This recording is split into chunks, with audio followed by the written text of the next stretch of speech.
In the Quran said that a Muslim woman is like a diamond. Where would I keep this diamond? I keep it in a box. And I take that box and I put it in a bigger box, and then take that box and put it in my bedroom to be in a safe place. So that's why the Muslim woman should wear the scarf. You have to be protected like that diamond. Traditionally, Australia started off with assimilation. Assimilation meant that everybody had to become like the people who were already here. And of course that resulted in some pretty bad practices, some things that maybe people felt they were doing the right thing at the time, but in fact we can now see were in fact substantially misguided. Assimilation gradually gave way after the war when we got large numbers of European migrants.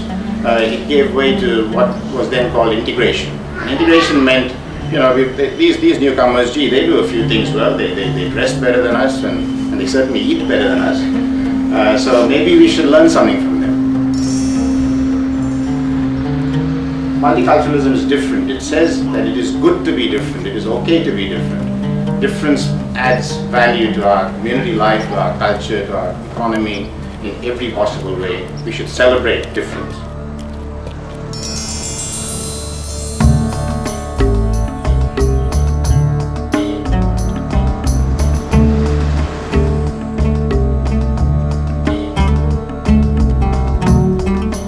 The reason that you can only hear my voice and not see my image is just because my religion asked me not to.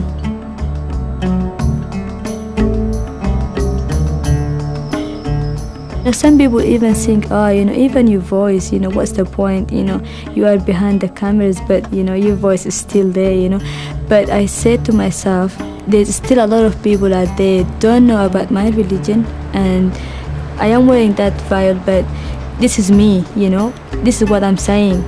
Just to break the barriers, so if someone sees me on the street, they don't think like, they think, she can actually say this, she's actually normal, she can talk to me, she's nice. And like at the end of the day, we're all human and we have feelings, and I can cry, I can laugh, all that stuff. So just to tolerate other people, someone have to say something, and that person is maybe me,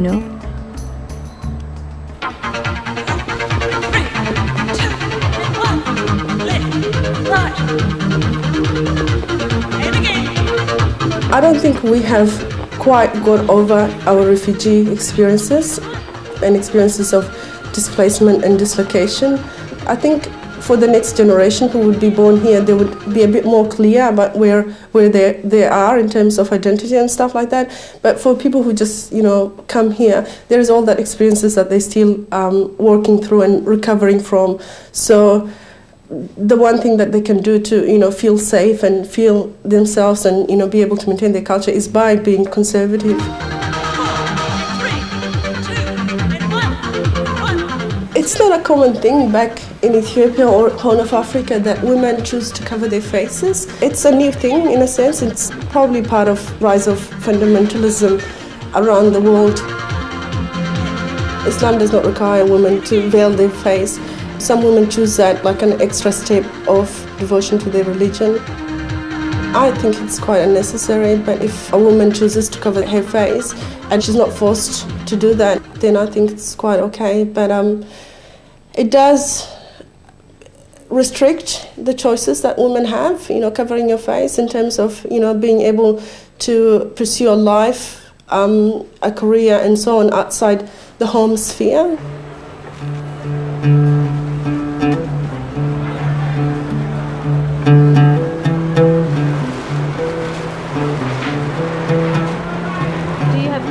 Basil?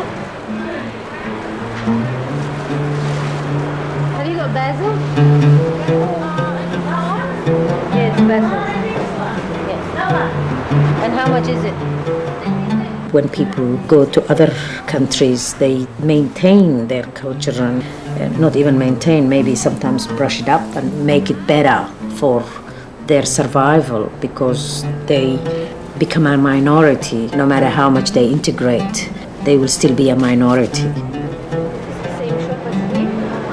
In Somalia, I have never seen people wearing veil.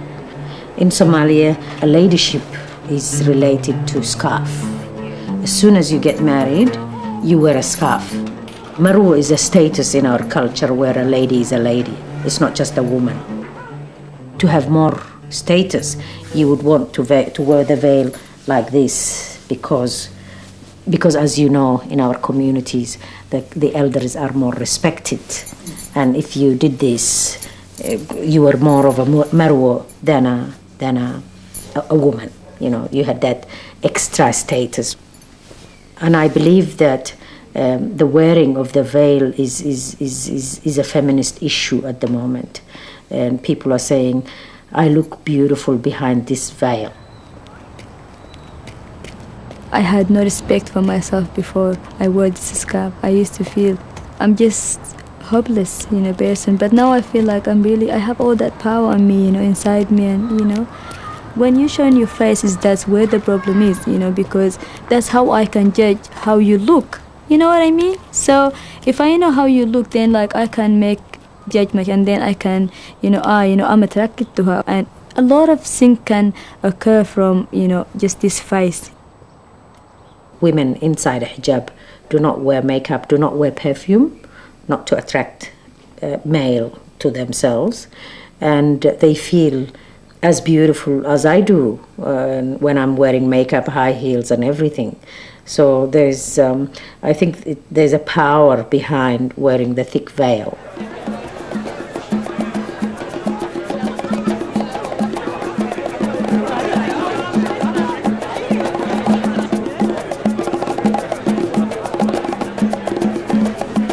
It's very disappointing when I hear stories about all the questions about the scarf. What I get from the other side with the Western women, they say, poor, I've been suppressed or I've been really, but I'm really proud of wearing this scarf. And, it's really funny because sometimes people say things around you and I'm very, very quick to respond and say, that's not how it is. That's not, what you think it is. That it's a woman who's a doctor or a lawyer and all that. They're wearing scarf. It does not mean that they, less qualified or less valuable than the rest of the women.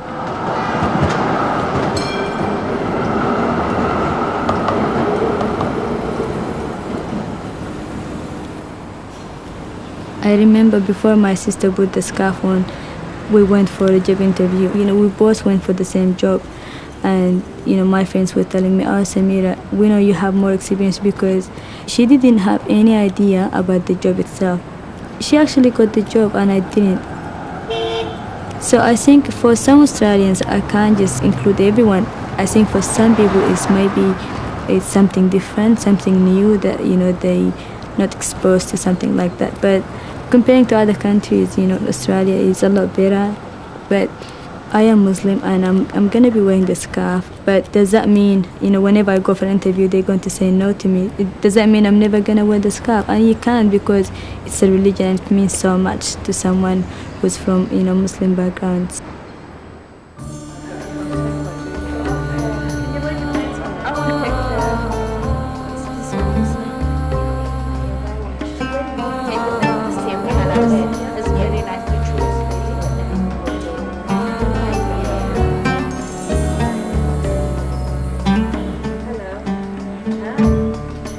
Because of media being partly the culprit, women in the Western society think that the women in our cultures are slaves to cultures. So every now and then I have a group of women to come to my house. I make them wear some of my clothes. It's a way for them to see what it is like to be a Somali woman for a day. And the whole house full of incenses, beautiful clothes and silk and scarves, and we enjoy ourselves. We indulge in womanhood. We never had kings in Somalia. They were always queens. They were always queens, and they were feminists. And there's one very famous feminist queen, and her name was Arawelo. And she used to castrate men because she thought if they matured as men, then they would ruin the lives of women. Eventually somebody hid a child from her that survived, and he eventually killed her. Feminine does not necessarily mean to be subdued and low and subservient. Feminine means be beautiful, you know, and recognize that you're a woman and be proud of it and stand up for your rights, basically. And this is maybe a desperate attempt from my side to show that there is another side to women from Somalia. They still have means and ways to celebrate womanhood.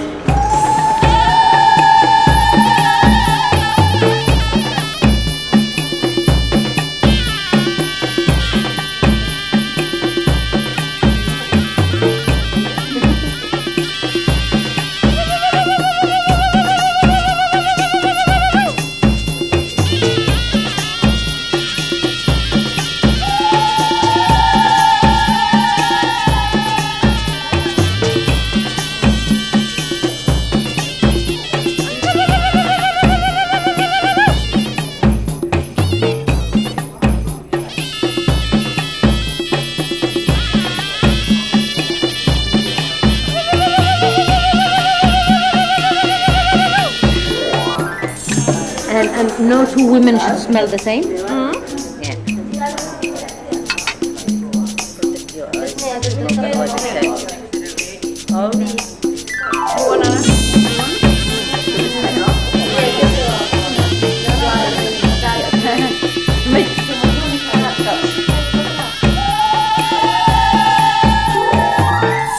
This is what we do beyond the veil.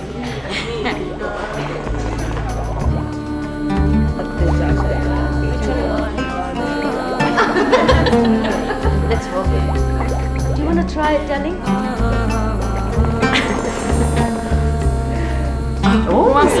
You don't. So you inhale it and then you blow it. You go. But you don't. Now, do the men do this too, Shaza? Do the men have this? Men are not that lucky in our society. They don't. So this is just a woman thing, only, yeah. Right? Will I help with the chair, you know? Be careful. Be careful, yeah. All right, come on. Come in. Jump. You're too young. Not that one. This one. We don't ask our husbands to do domestic work. If they do it, well and fine, but it's that expectation that you've grown up with. My husband works full-time. When we come home, he can lie down and I start doing the domestic issues. It's something that doesn't come across our minds. Men are being teased back home when they do the domestic issues. They say, what's wrong with him? Isn't he a male? I think they established those status and we weren't aware at the time that's our grandmothers and mothers' fault. But because we could question and say, how could they, they get skip about this? How can they not part of this? And then go there. Not like that. Do it like this. Grab it like that. Boys have muscles, girls have dresses. I have a friend that her husband washes the dishes. What he does, he closes all the blinds and all the doors locked, and so no one walks in, especially other women who says, "Oh my God, he's washing dishes." So that's another thing. But that's overall that women don't ask male. That's your job as a female.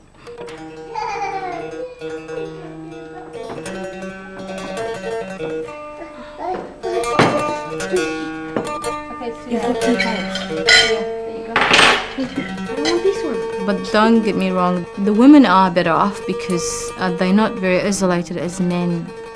They have lots of women gathering, like weddings, engagement, it's all for female. So it's a very strong social women network. Where male, I don't think they ever had a social network that they've established. It's all for women, women, women, women. So I can say that women are better off.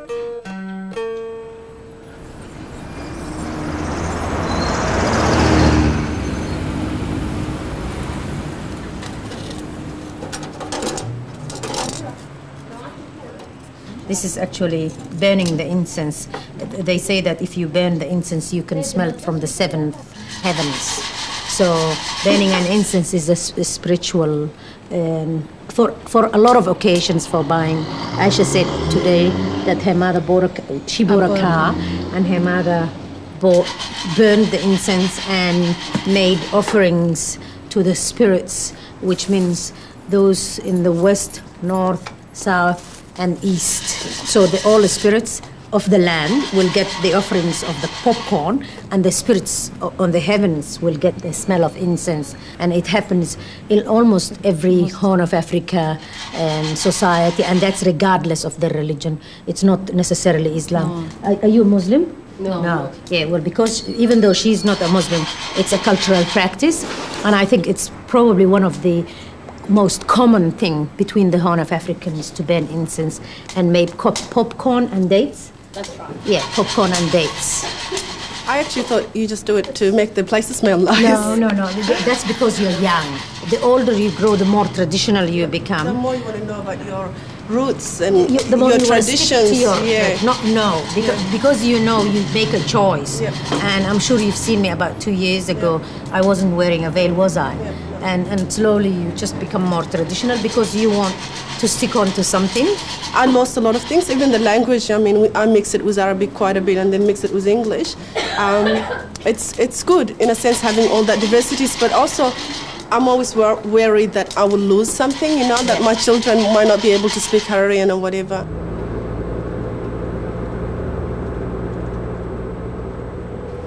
In the late 70s, I was about 8 years old, I think, at the time. The military seized power in Ethiopia, and they were trying to develop a socialist system. Anyone who was considered to be wealthy or had anything more than the essential, the government would come and take that away. We were perceived to be wealthy. We had a big house and so on. My father was arrested quite a few times, so he was quite unhappy with that kind of stuff going on in the country and him not being able to live a free life. So the family decided that we were going to leave Ethiopia.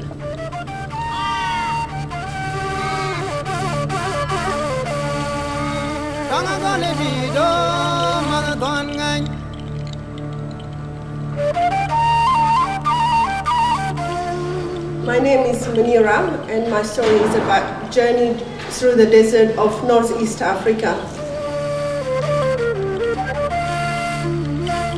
We had servants in the house and so on, so we couldn't really pack up one day and leave because people would have known that we were going to escape the country. So we, family had to wait for the right opportunity to do that.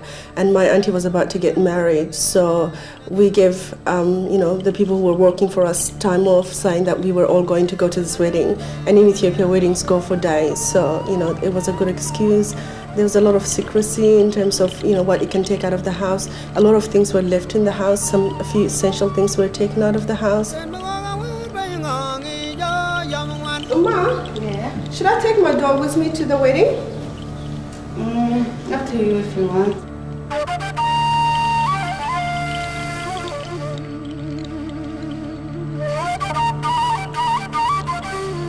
There was a sense of sadness in the wedding, which I could not understand. Obviously, I was not told that we were planning to escape the country. I mean, I knew there was something was going on because my mother was crying a lot and people were, hugging one another and, wishing us well and stuff like that. On the actual wedding day, when the bride was meant to go to her husband's house, someone drove us to the border. We were met by a group of Somali nomads who had camels and who traveled back and forth quite a bit. So an arrangement was made for them to guide us to Djibouti. The kids rode on a camel and the adults walked. I'm tired and I'm thirsty. I need some water. Water.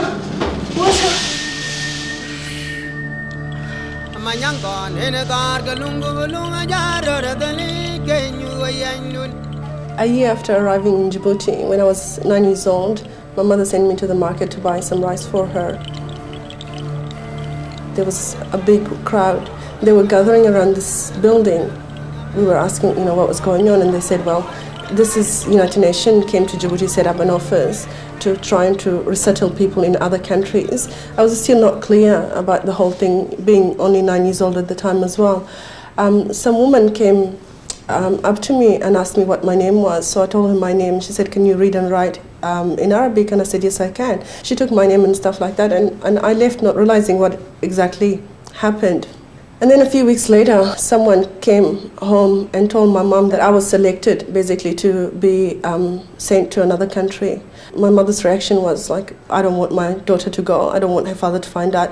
Her father would not allow her to go anyway. And as we expected, his reaction was not very good. He was very upset. He just thought, "No way, she's a girl. She's only 9 years old. This is a foreign country. No one has been there before. And we don't have any family or friends in Egypt. We can't send her there." And after a lot of people talking to him and saying, "Look, this is a real opportunity for her," and stuff like that, in the end, he agreed for me to leave. So on that basis, when I was 9 years old, I was sent to Egypt.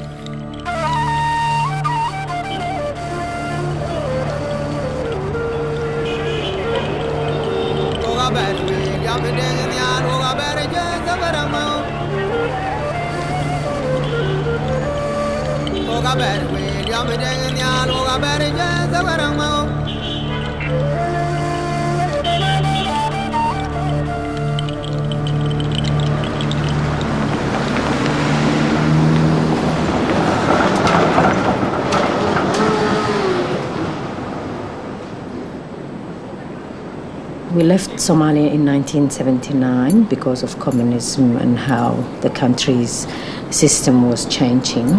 The intellectuals could see what was coming. The structure was collapsing. Education was losing focus. It has become apparent to most of us that it was either time to leave the country or do something about it. It was easier to just leave the country. Some just ran away. Some planned their leaving, like we did. My husband started to apply for jobs overseas. He got an assignment with World Health Organization, and we left. I had a bit of a cultural shock when we landed in Geneva. I was very pregnant with my second child, and I had my other daughter, who was barely 2 at the time. And I went to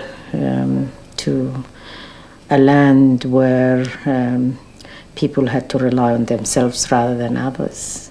In Somalia, because my husband was equal to the treasurer, we had a couple of drivers and a couple of servants and also the family network. And when I ended up in Geneva, my husband, after a few weeks, he had been assigned to go to Pakistan, and I had to rely totally on myself. I've become depressed for a very long time and disillusioned because I didn't understand life in the Western culture or society. And after a while, I just adjusted. I decided no reason to be indulging with depression. It's better to move on.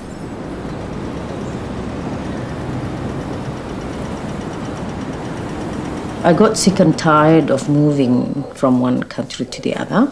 As soon as my kids and myself made friends and feel settled, it was time to move again to another country.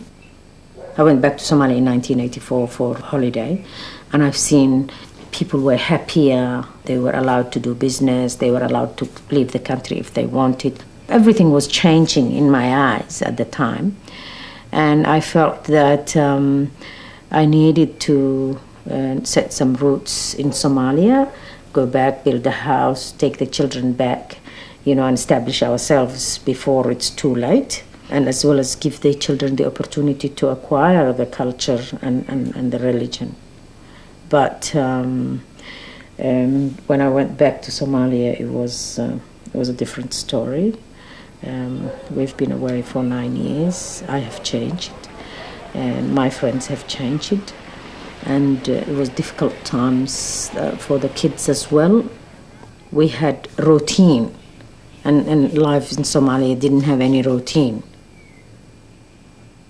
We spent a year in Somalia, and I wasn't at school at the time, so I basically got to run around, apart from Muslim school, which was a little sort of shack thing, and you had to take this big log and get charcoal and make your own ink, and you'd write in Islamic writing in Arabic and learn how to read the Quran and so on and so forth. But that's about it. It was great. The weather was nice. I was playing with my cousins, really getting a grasp of my culture, and it was fantastic.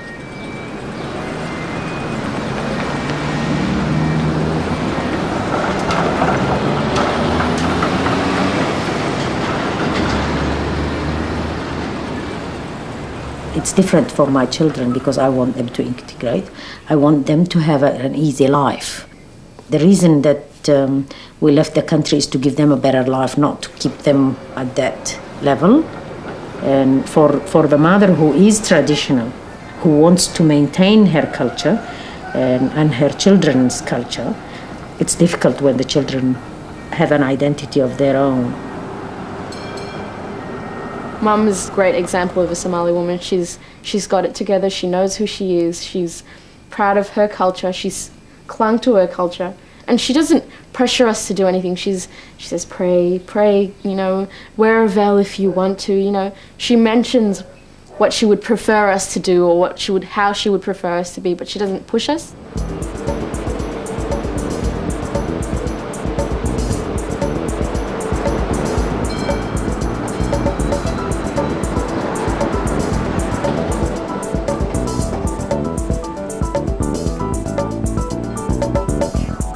I'm studying here at the RMIT, doing urban design. I'm interested in architecture. That's probably why I love this building so much. It's just kooky and fantastic, the use of colours and the way it's all done. It's great.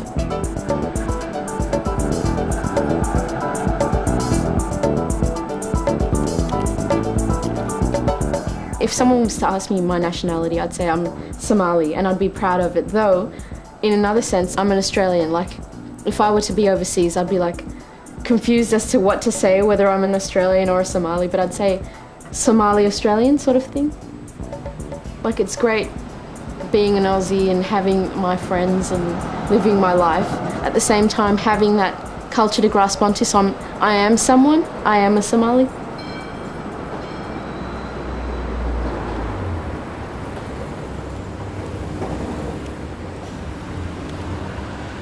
I came here when I was only 16, so I had to go to school to learn English, and that was fantastic. I had a great time when I was in the language center. But when I went to high school, that when the problem started, because there were a lot to cope with. For example, just being in school, being different. Actually, I didn't think I was different, until I went to high school, and I never, experienced racism. I didn't know what racism means. I was questioning myself all the time. Saying, why are these people reacting differently to me?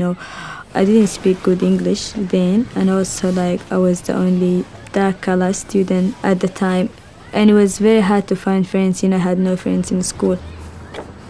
I used to spend so much hours to actually achieve better, and I never failed any subject. And my teachers, some of them were amazed. They said, "Oh, Samira, you have no family here, but you're doing so well."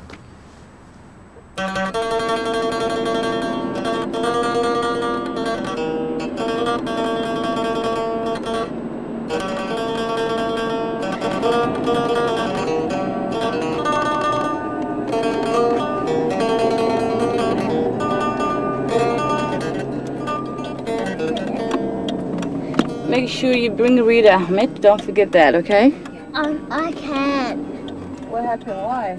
Because it's going to be school holidays soon. They won't give you readers? No. What? Never. Got them wrong. Good morning.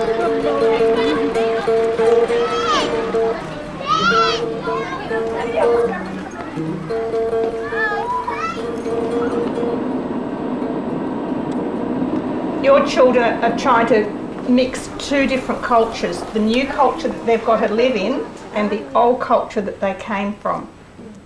And they've got to learn to mix the two together. When they're children, everything's black and white. It's either right or it's wrong. When they get to adolescence, they can start to see things in what I call shades of grey. The word itself, adolescent. We haven't got adolescents. It's the age group from 10 or 11 right through to when they're grown up, independent of their parents, able to look after themselves financially. halka lesson kala dhahay macnaha iyaga u isticmaalaan ilmaha waxa waaye ilmuhu markay waalidkood ka koraan macnaha qofku waa weyn aysan u gaarin af Soomaali maxaa lahaa kurayaan dhahnaa miya af Soomaali. They love the telephone. Telefoonka way jecel yihiin inta They'll talk to their friends for ages on the phone. wax badan ay kula hadlayaan telefoonka friendskooda. They can sometimes wear strange clothes. dharkay qaataan dhar waxa waaye oo macnaha aan caadi nala ahayn anaga. Their bedrooms are often a mess. Yes? Familiar? Yes. They're starting to want a little bit more freedom as well. They don't want to do everything with their parents all the time. They want to be able to go off and do things on their own with their friends.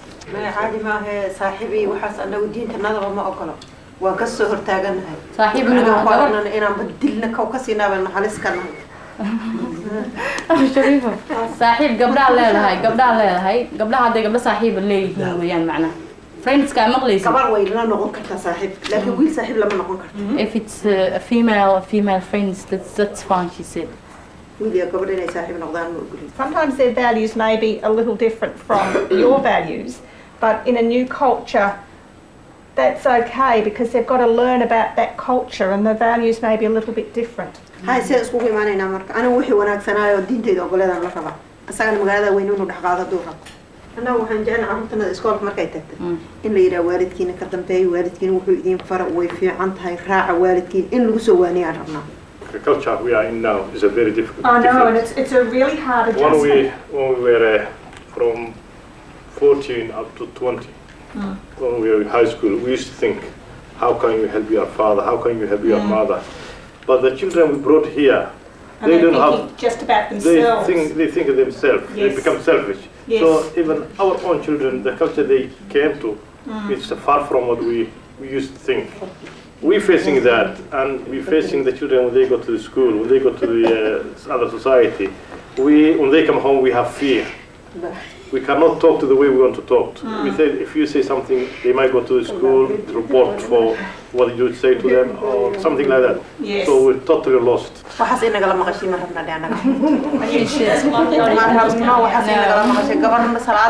iskoolka markay ka imaado 9 saac iyo bar inay qolkeeda gasho homework ku samaysato casharkeeda dhigato quraankeeda dhigato salaada meesha ku tukato saaxata sariirteeda raba waxba yeynay qabaneen. She said for us girls she said what I expected after school to come home do her homework pray and then she stays the rest of the day. I'll cook for her, I'll clean for her. I don't want her to go out though. xogaa yar oo xurnimo inay siisid waa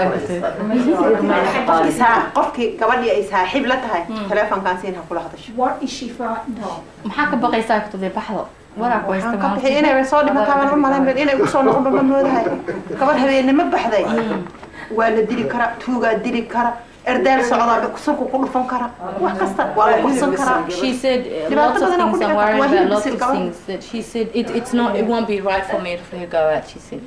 gabadhii waxay jirtaa 16 sano 17 sano waxaan ogahay oo kaljarkayga aan ogahay diintaydu inaysan ogolayn haddii ay yeelato boyfriend inaan wiilka boole gabadhayda guursanay gabadhaydu ay tahay gabadha ayaa suuqada oo muxuu ahaa la isticmaalay xataa haddaan la taaban waxaan hadda arkaysa timaha la xiraayo oo macnaha koofiyada la gashanaayo dharka waaweyn la gashanaayo annagaba waa qabnay dhibaatada haddan haysan ku sheega problem hadda jira wax weeyaan timaha waa xirin jirnay shaneemo waa aagi jirnay baadiyaha hadda hooyada hooyada kala hadlaay haan baa jiri jirtay nimankii naagaha mugdi ah oo la ciyaaro fahmaysa dhaqanka macnaha waxa dhibaatada hadda waxa ka dhacday sidaas oo kale toola guriga ilmuhu waa ka buuxaan ilmuhu gurigaan ma istaagi karaan kan ma istaagi meel ay lugta dhigaan macnaha ma haystaan qof bini aadan xabsi ku jiri karana ma jiraan mideeda kale toola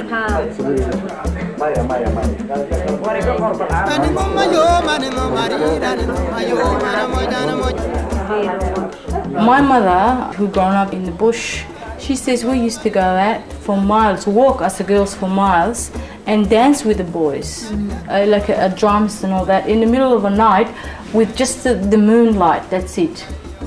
And the boys used to, just chat around and. So that they have. I said, what's wrong with going? That's a nightclub itself. It's not happening anymore. Why not? I think we're all too afraid of what's outside.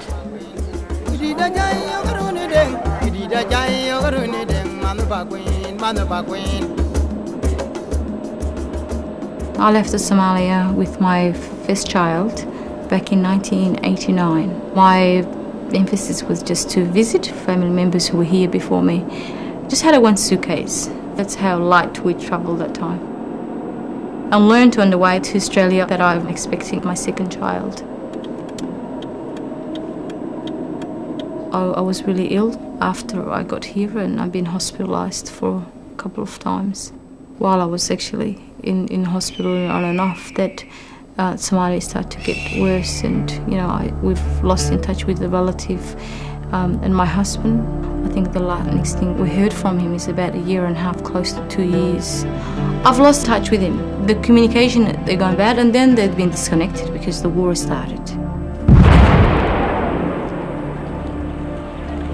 I've lost my sister during the war because of dehydration, and that you actually felt like if you were there you could have made some, change or difference. So it was really difficult. You're stuck here, they over there, you have children that depends on you, and you wonder about which one is important, which one do you have to focus. The stories that they told me afterwards is that they were very close to being killed or eaten by lions in the jungle, or, starved to death.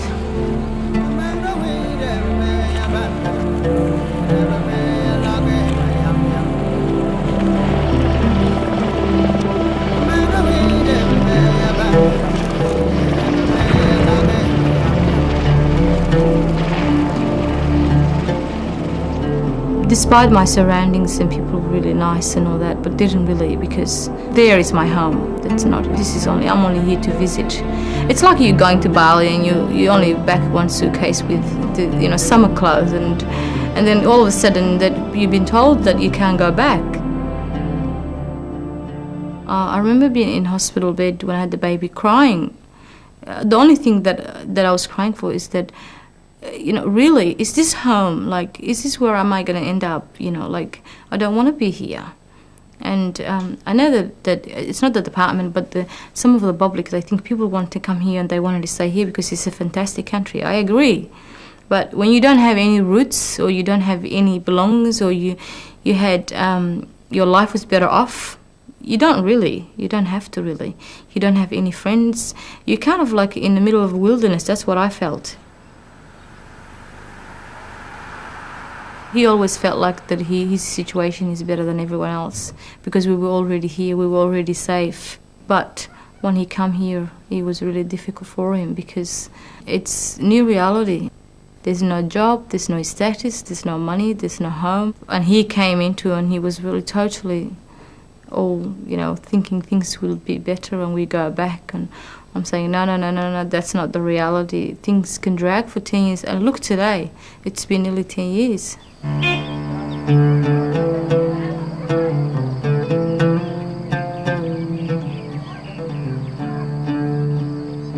Me and my father are leaving at, I think it's the 28th or 25th of this month, just to see how things are going back in the homeland, and how my grandma's doing, and mostly how the family's doing, and the well-being of our land and country, and just to look at those things mainly.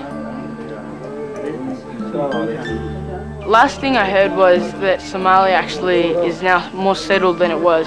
There is a few quarrels in the main cities, but not in the country. You don't see a lot of fighting on the war fields and all that.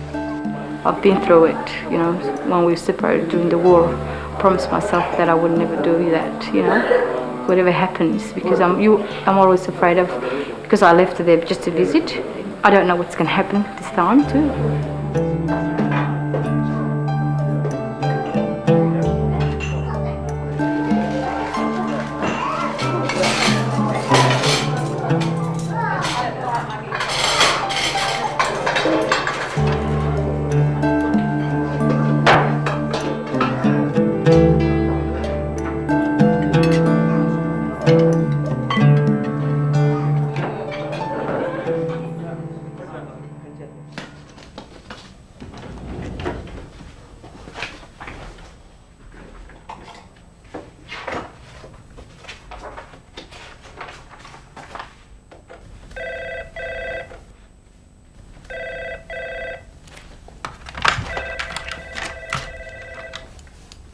Women's Housing Outreach. Munira speaking.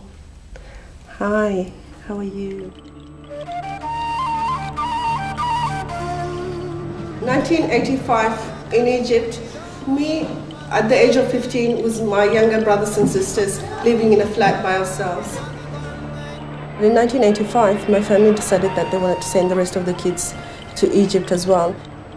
Initially I thought, yeah, no problem. I lived in Egypt by this time about 5 years. I knew the country, I knew the language, everything was cool. I would be able to manage. The kids stayed with me for about 2 years, and as you can imagine, it was a big job. It was something that I could not handle.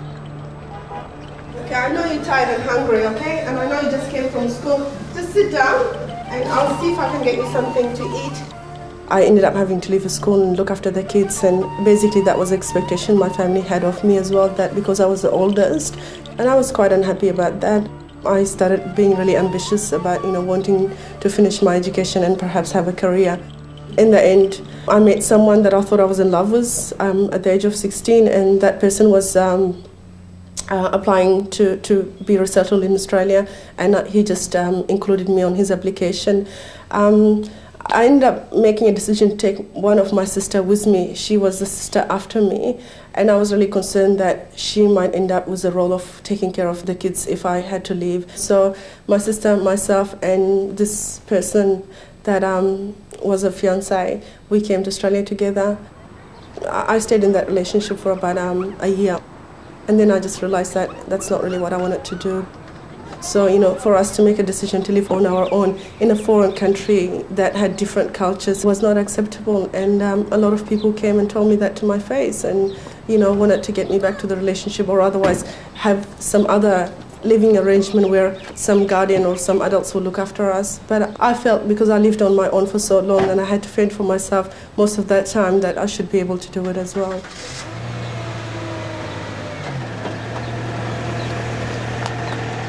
In a sense, I feel that regardless of the outcome of the choices that I made, being a career woman, having an education and all that stuff, there's still I feel a resentment from people, because as a woman, I stood up against them and against their advices.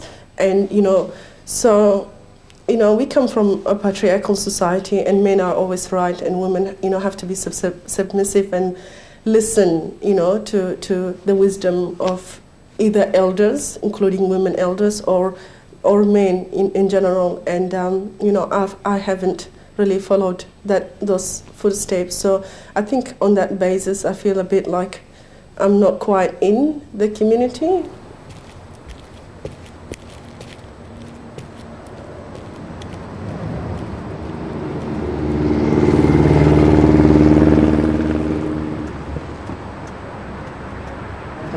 labaad waa 19 jir sabtidii bay 19 noqotay inaa arki laga yaabaha marka jaamacadda waxay ka dhigatay marka architecture I think town planning at the moment marka waxay u socotaa had maanta waxay ku maqan tahay jaamacadda waxa laga yaabaa inay waxay ku socotaa England bay doonaysaa inay aado to further your only child? No, my second one. Oh, okay. I've got an elder daughter who's getting married at the end of the year, and I have a little boy. Aren't you going to eat something? I have to. Thank you. And Anna Shahrazad baa la yiraahdaa. Gabadhan Munira.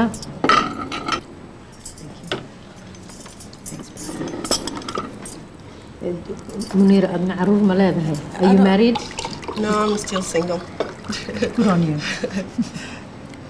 The oldest single woman in Horn of African women from Melbourne, probably. I wouldn't bet on that. There's many, actually.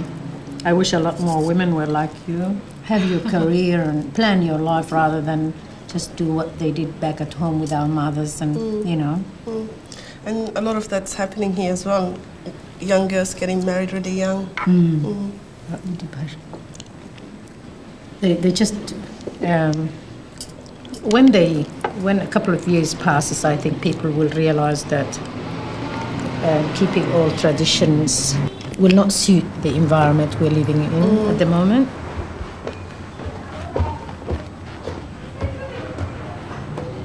السلام عليكم. سميرة كيفك؟ ازيك؟ الحمد لله. أبوسك ولا لا؟ I don't know what to do. It's okay. You're beautiful anyway. Thank you. It's very nice. Thanks. I'm glad a lot of educated and articulate women can do it, because eventually, hopefully, you will also learn the Quran, and if women studied the Sharia, things could look differently, I think, especially in the rights of women and the future of women. When did it happen for you? Just like in the last 2 weeks, yeah? والله يا منيرة شفتي أنا بس افتكرت How long? إن أنا يعني يوم كده حدخل القبر. I'm gonna leave everything behind. That's how I decided. You know, nothing is worth it if you're not like, yeah, عارفة يعني you Muslim or not. عارفة يعني you can't be in between. So like I just said, oh, forget it. Because you know how I started slowly. You know, when I just put the scarf on. But you feel like this is the right time for you, yeah? Right time. Yeah. Thank you. Because you're quite so maybe clear. my right time will come one day. Yeah, of course. inshallah. Yeah. Everyone, yeah. Yes. Yeah. Who do you work for, Selina? I work with Wiping and Eramu's Refuge.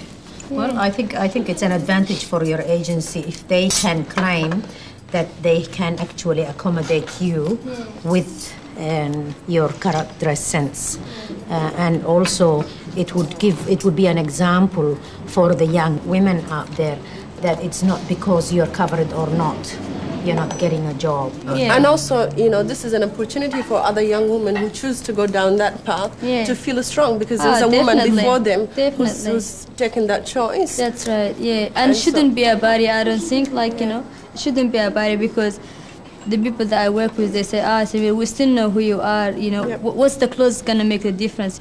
Well, the way you're dressed and the way I'm dressed, there isn't much difference. And the way I'm dressed also is different now. And if I went for any job, I think it would raise questions in people's minds. However, But in addition to that, actually, when you open your mouth, the person gets to know your mind as well. So, you know, hopefully people would take a chance on you that not only look at you, but be able to talk to you and get to know you as a person, and you know the inside of you, to make a decision on who you are, not just by the veil. Even though myself and Munira are not dressed the way you are and choose to be dressed the way we are, we still will be more than happy to support you in every activity you take, and that behind the veil there is a woman with a lot of potentials.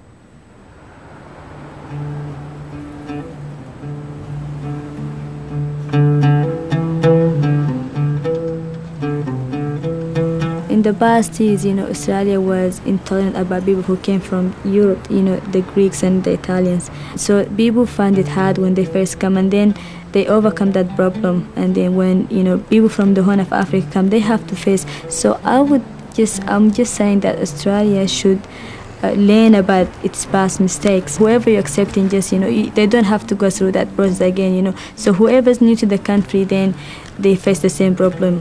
Because Australia is helping lots of people from, you know, different, you know, backgrounds. But then there's also that, you know, little things that, can affect people's lives in Australia.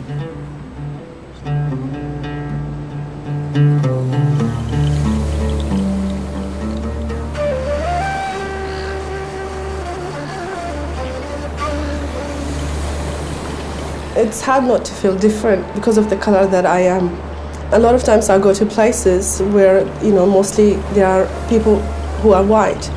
It's hard not to see that, and I also see it in people's eyes when they look at me, you know, seeing the difference. But I don't see that as an issue in terms of stopping me from being part of, you know, wherever I go. I mean, unlike a lot of Ethiopian refugees in Melbourne, I think I feel a bit quite comfortable in mixing with people, because that's what I've done from day one. Sometimes friends ask me if I want to go back and live in Ethiopia, and I find that really hard because I know how life is limited for women in Ethiopia. It's not easy to live outside traditional roles and be independent and have a career.